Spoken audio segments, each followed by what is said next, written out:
तो कल के सेशन के लिए निफ्टी 50 में हम लोग अपने आज के सेशन में ये ट्रेड प्लान करेंगे कि कल कौन सी स्ट्रेटजी पे काम करना हमारे लिए बहुत अच्छा रहेगा और कौन कौन से प्राइस एक्शन की प्रॉफिटेबिलिटी बहुत हायर होगी और किस डायरेक्शन को ट्रेड करेंगे तो आपकी एक्यूरेसी बहुत अच्छी होने वाली है। तो सबसे पहले समझिए कि जब भी हम आज के सेशन में बैठे हैं कल के लिए ट्रेड प्लान करने, तो पहला काम है कि जो कल ट्रेड प्लान किए थे उसको सबसे पहले रिवाइज किया जाए कि कल जो हम लोगों ने ट्रेड प्लान किए थे उससे आज क्या क्या हुआ है।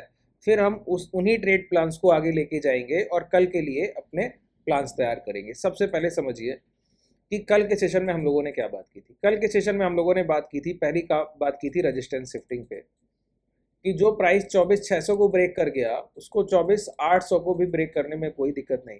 तो प्राइस ने 24,800 का ब्रेक बहुत अच्छे से किया और उसके बाद एक मोमेंटम किया। कल के सेशन में प्राइस जो ट्रेड कर रहा था वो higher highs higher highs higher highs, last candle को स्विंग को सेव करते हुए एक नया हाई लगा रहा था। लास्ट कैंडल के स्विंग को सेव करते हुए एक नया हाई लगा रहा था। तो मैंने आपको बोला कि ये प्राइस अपने इसी ट्रेंडिंग फेज में तब तक बना रहेगा जब तक कि प्राइस कोई अपना लास्ट स्विंग लो टेस्ट ना कर दे। अगर वो प्राइस अपना लास्ट स्विंग लो टेस्ट कर देगा, यानी कि आखिरी खरीदारी का भाव टेस्ट कर देगा, इसका मतलब है कोई ना कोई सेलर मार्केट में है जो एग्रेसिव है। अब वो नहीं चाहते प्राइस और हायर साइड जाए। तो जब मार्केट कोई एक स्ट्रांग मोमेंटम करके आता है, इसका मतलब है लोअर प्राइस पे डिमांड बहुत एग्रेसिव है, उसके इम्पैक्ट से मोमेंटम हो रहा है। और अचानक से प्राइस की में आखिरी खरीदारी के भाव को जब डिप लेके प्राइस काटने की कोशिश करता है तो वो नियर बाई सेलर रेंज है। तो अब दो काम होंगे, जो एग्रेसिव मोमेंटम होके आया है तो बायर्स अपनी प्राइस की सेफ्टी के लिए दोबारा एक हाई प्राइस पे अपना सपोर्ट रेंज करेंगे, वहाँ एक्यूमुलेशन की शुरुआत करेंगे। दूसरा काम, सेलर अपने प्राइस को तब तक नहीं निकलने देगा जब तक कि बायर्स एक अच्छी खरीदारी नहीं कर लेते या फिर वो सेलर्स उन बायर्स के लास्ट बाइंग प्राइस को नहीं काट देते। ठीक है, तो तब प्राइस क्या करता है, अब प्राइस को ये हाई ब्रेक करने में या लो ब्रेक करने में अब एक फाइट होगा बायर सेलर के बीच। तो उस टाइम पे प्राइस इस रेंज को कंसोलिडेट कर जाता है। ठीक है, तो कभी भी कोई प्राइस ट्रेंडिंग फेज में हो और अपने लास्ट स्विंग लो को ब्रेक करने की कोशिश करे तो उसके बाद डायरेक्शनल मोमेंटम के लिए हम ट्रेड नहीं करते, हम हाई और सेकंड लास्ट स्विंग लो मार करके उसी रेंज के साइड वेज मार्केट के लिए अपनी पोजीशन लेते हैं। अब जिन लोगों को ये पता है ना कि इस साइड वेज मोमेंटम में भी मार्केट प्रॉफिटेबिलिटी दे सकता है, वो ट्रेडर बहुत अच्छा पैसा कमाते हैं। देखिए, और कौन कौन से सेटअप पे ऐसे टाइम पे आपको काम करना चाहिए ये भी आपको पता होना चाहिए।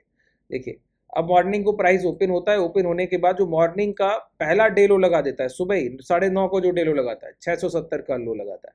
ठीक है, अब 670 का लो लगाने का मतलब है कि प्राइस ने ये सारे छोटे छोटे स्विंग लो और एक सबसे बड़ा स्विंग लो रेंज उसको मॉर्निंग को ही टेस्ट कर दिया।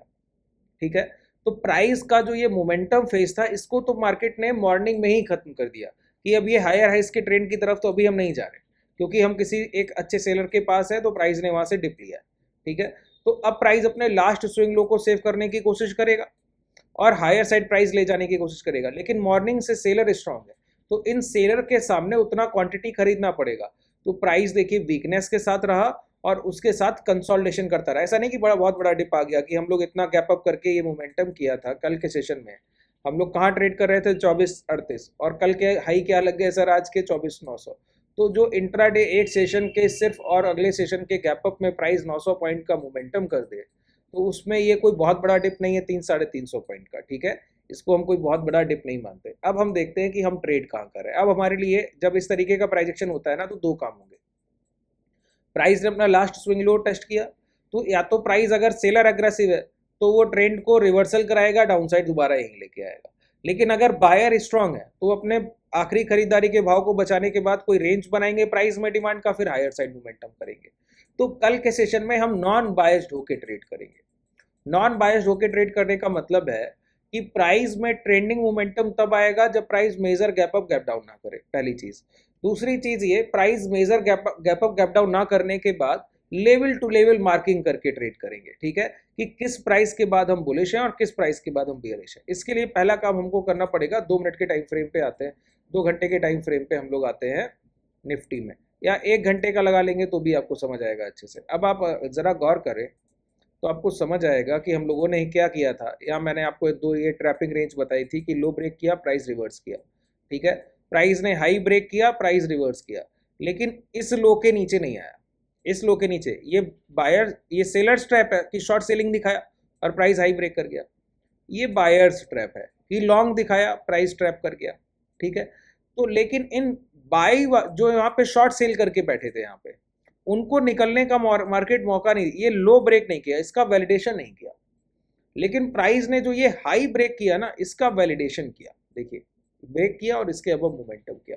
अभी रिसेंटली आज अगर मार्केट का फाइट देखें तो वो आपको फाइट रेंज भी लगभग लगभग इसी के पास दिखेगा। देखिए 24,578 हमने लगाया है और आज का क्लोजिंग क्या आपको दिखता है, 24,578 का प्राइस पे क्लोजिंग भी आपको वही दिखता है। ठीक है, तो ये स्ट्रॉन्ग बिहेवियर है प्राइस का। ये बताता है कि प्राइस ने एक ब्रेकआउट का वैलिडेशन किया। अब हो सकता है मे बी उसका रिटेस्ट हो, लेकिन इसका कंफर्मेशन नहीं है। इसीलिए मैंने बोला कल के लिए हम 50-50 नॉन बायस्ड है।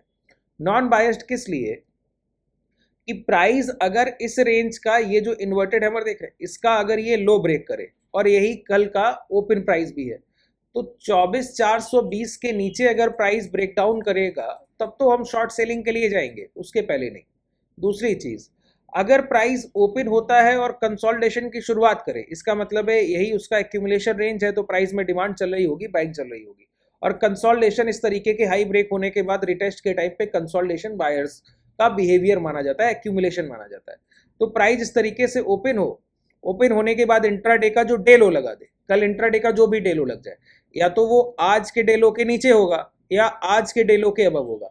अगर आज के डे लो के अबव कल मॉर्निंग में प्राइस का मॉर्निंग का डे लो लगता है, दिन का न्यूनतम बाजार खुलने के बाद सुबह, तो आज के डे लो के नीचे जब तक क्लोज नहीं मिलेगा तब तक हम शॉर्ट सेलिंग के लिए रेडी नहीं।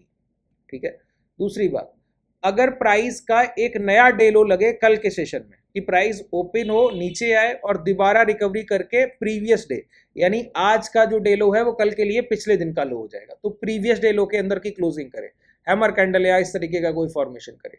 फिर जो लास्ट सेलिंग रेंज है आज इंट्राडे का, जहां प्राइस कंसोलिडेट करता रहा, इस रेंज के अबव हमको क्लोजिंग मिलने लगे 2460, 660, 70 के अबव, कि प्राइस ओपन हो, ओपन होने के बाद नीचे जाए, फिर रिकवरी करके ये हाई ब्रेक कर दे, ये रेंज, तो हम बाई ऑन डिप पे चले जाएंगे। और सबसे एग्रेसिव हमारा बाई ऑन डिप कब होगा, जब ये 24,800 की रेंज भी ब्रेक होगी। ठीक है, तो इस रेंज में नियर बाई 24,800 शॉर्ट सेलिंग है। 24,400 के ब्रेकडाउन के बाद शॉर्ट करेंगे एग्रेसिवली। 24,400 तक बेचने के लिए कोई हमारे पास ऐसा कोई स्ट्रॉन्ग अपॉर्चुनिटी तभी मिलेगा जब प्राइस इस हाई से गैप अप करे, खुलने के बाद डायरेक्टली इसको ब्रेक करे, तो डाउन साइड मोमेंटम एग्रेसिव मिल सकता है, उसके अलावा नहीं। प्राइस अगर यहाँ खुलने के बाद रिकवरी करके आएगा तो हम लॉन्ग के लिए बाई ऑन डिप पे चले जाएंगे। पहले 24,800 तक का मोमेंटम देखेंगे। अगर 24,800 भी ब्रेक हो गया यहाँ पे, ये 24,800 के जो आज के ये स्विंग हाई है, अगर ये ब्रेक हो गए एक दो रिटेस्ट के बाद, तो समझिए फिर मोमेंटम, ये ट्रेंड जो है इसी का रिजम्पशन हो जाएगा। ये जो प्राइस चल के आया है ना, इसी का ये रिटेस्ट और फिर ये एक दूसरा मोमेंटम। ठीक है, तो हम ऐसे प्राइस एक्शन की तरफ बढ़ रहे हैं। अगर प्राइस ये रिटेस्ट नहीं, ये हाई के पास टेस्ट करके कल गैप अप किया, फिर डायरेक्टली ये ब्रेक कर दे, तब हम शॉर्ट सेलिंग करेंगे। गैप अप किया, गैप अप के बाद प्राइस इंस्टेंट मोमेंटम करके, जैसे आज प्राइस खुला, प्रीवियस डे हाई से सप्लाई उठाया, फिर ये इंस्टेंट मोमेंटम करा, तो प्राइस वीक था, स्विंग हाई के पास शॉर्ट सेलिंग। इसी तरीके से गैप अप करे, फिर इसको ब्रेक कर दे और ब्रेक कर दे, तो शॉर्ट सेलिंग के लिए जाएंगे। पहला टारगेट हमारा ये 400 के पास रहेगा। ठीक है, अगर ये 400 ब्रेक कर गया तो फिर हम लोग एग्रेसिव डाउनफॉल देखेंगे।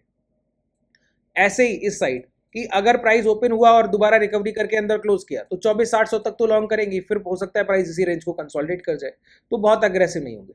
लेकिन अगर 24,800 के अबव क्लोजिंग मिलने लगी तो फिर हम लोग एग्रेसिव हायर साइड मोमेंटम के लिए जाएंगे कि बड़ी तेजी से प्राइस ऊपर निकल जाएगा। ठीक है, तो 50-50 नॉन बायर्स और लेवल टू लेवल हमको कल के सेशन में ट्रेड करना है। उम्मीद है आपको बहुत अच्छे से समझ आ गया होगा, हर सारे पॉइंट्स आपको बहुत अच्छे से क्लियर होंगे। अगर कोई आपको इस सेशन में डाउट है तो नीचे कमेंट सेक्शन में अपना फीडबैक, पॉजिटिव नेगेटिव जो भी है उसको लिख सकते हैं। अगर आप हमसे जुड़ना चाहें तो ये मैं धन का डीमेट यूज़ कर रहा हूँ, अपना डीमेट धन में अंडर फ्रेंचाइज हमारा ओपन कर सकते हैं और हमको सपोर्ट कर सकते हैं। इसके लिए लिंक आपको डिस्क्रिप्शन में धन के डीमेट का मिल जाएगा। और अगर आप हमारी क्लासेस में आना चाहें, जो मैं बिल्कुल आपको रिकमेंड नहीं करता हूँ, बिल्कुल भी आपको नहीं बोलता हूँ कि आपको ज्वाइन करना चाहिए। अगर आपको नीड है, ज़रूरत है उस चीज़ का, आपका फंड है, देखिए आपको क्लासेस में आने के लिए 50,000 रुपये तो आपके पास होना ही चाहिए। तो आपको पता लगेगा कि हैज बनता कैसे, 2 लॉट आप ट्रेड कर लेंगे आसानी से, है ना। तो हैजिंग अगर आप काम करना चाहें, अपने लॉसेस को प्रोटेक्ट करना सीखना चाहें, तो उसके लिए आप आइए। अगर प्राइजेक्शन पे काम करना है तो प्राइजेक्शन तो मैं आपको यहाँ अच्छे से बता ही रहा हूँ, वो आप यहाँ भी सीख सकते हैं। शुभ रात्रि, धन्यवाद।